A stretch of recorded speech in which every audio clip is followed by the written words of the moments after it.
I know a lot of people sitting out here who are in the process of coming up. You know, that's what InvestFest does. There's a lot of people who are already into their careers and already into their entrepreneurship journey, but there are a lot of people that's on the come up. There was a time when you weren't even a sportscaster.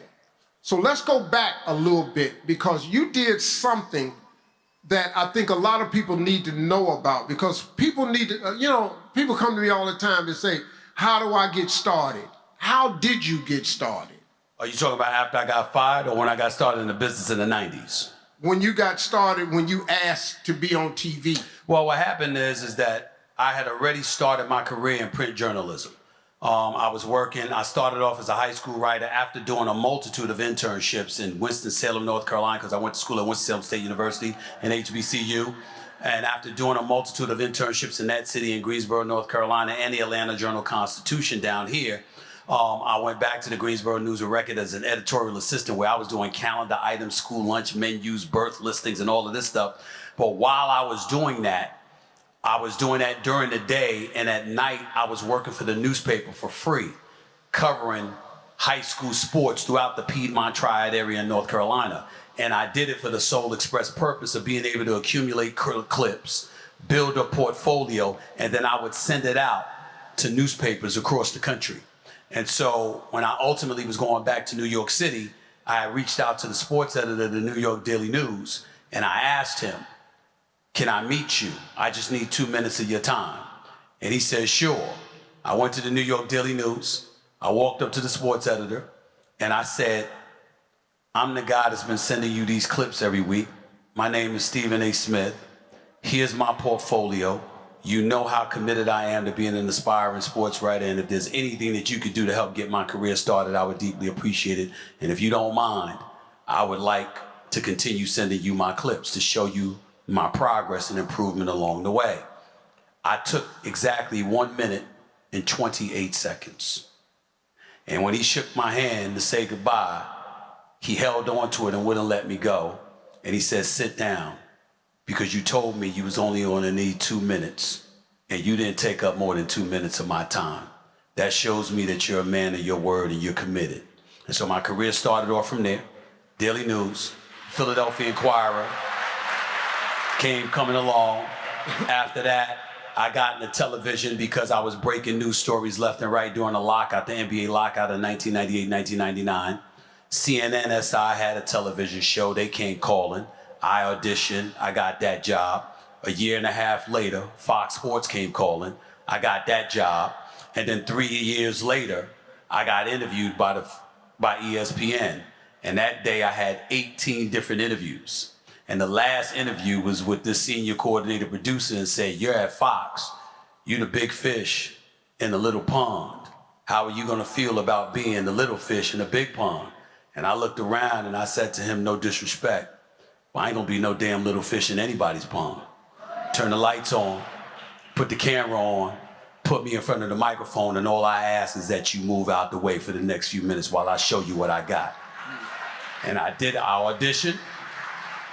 auditioned for a half hour. I left 30 minutes later to drive home to New York. And 15 minutes after that, 45 minutes after my audition, my agent called me and said, congratulations, you just got a 3-year contract to work at ESPN. And young people, I want you all to get the takeaway here. I'm not being disrespectful. I'm 67 years old. I'm older than most of you. I can look and tell. So I'm not speaking disrespectfully, but I want you to get a piece of takeaway here. Whenever you get in front of somebody who has the power to help you, or who has the knowledge you need, my suggestion to you is ask for the knowledge. Stop walking up to wealthy people talking about, I got an idea how you can make money. He already got money. Get an opportunity, because they will take time to share with you the principles of success, or a person will take time for you if they see you thirsty for knowledge. Always take an opportunity. I don't want you to miss that moment where he asked the man for 2 minutes of his time to exchange knowledge. I tell the story all the time. I had a kid come up to me a few years ago and said, Mr. Harvey, can I have 30 minutes of your time? I don't even know you, bruh. What you mean 30 minutes? No, I don't have 30. Oh, you ain't got 30 minutes to make $10 million? Wait a minute, hold up, boy. Do you have 10 million?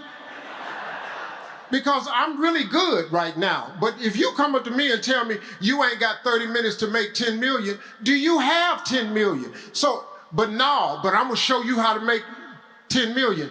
That don't make no damn sense. Listen to me, if you know how to make $10 million, the first person your ass need to teach it to is yourself. So please don't miss that takeaway. That's why I wanted him to tell you that. So when you get in front of somebody, get the knowledge, man. Don't ask for the fish sandwich.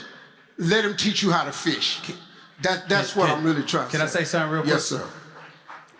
The other thing is, clearly if you go into somebody else, not only do you have a desire to receive their assistance, the likelihood is that you need it.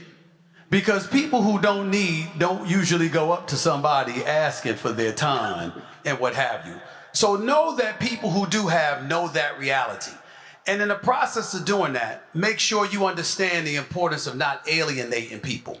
Like, one of the dumbest things that I see aspiring folks, aspiring commentators, broadcasters, journalists, etc. do, when they come up to me and say, I'm gonna take your job. And the first thing I'm thinking about is, well, there goes your help. Why the hell would I want to help you when your aspiration is to take what I got? Right. Your aspiration should be to be the best that you can be, to be elite in this business, to be somebody that's working beside me, to be somebody that I could pass the baton to, assuming I have a baton, all of that other stuff. If you're going to come at me and your objective is to supplant me from my position, you automatically have turned yourself into an adversary. I have no desire to help you because my desire is to kick your ass. And so it's very, very important that you understand not to do that, because there's a lot of people who actually do that, which is why they're usually asking for help instead of being in a position to provide it.